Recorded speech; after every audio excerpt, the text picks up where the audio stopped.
Hey guys, good morning. Welcome to back my new blog. स्वागत है आज के एक नए ब्लॉग में। और हमने यहाँ पर कबूतरों को दाना डाल दिया है, देखो।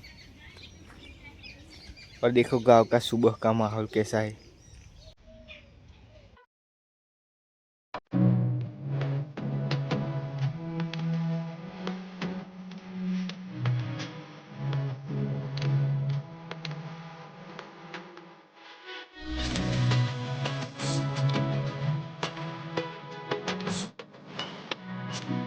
तो गाइस, हम हो चुके हैं नहा धो के रेडी।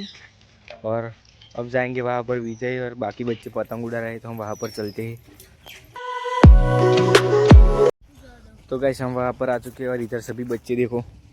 सिंघम, मयंक, पदी और वो रहा टिट्टू। और देखो सुबह यहाँ पर धूप ज़्यादा है, इसलिए यहाँ पर ठंड नहीं लगती। ये देखो।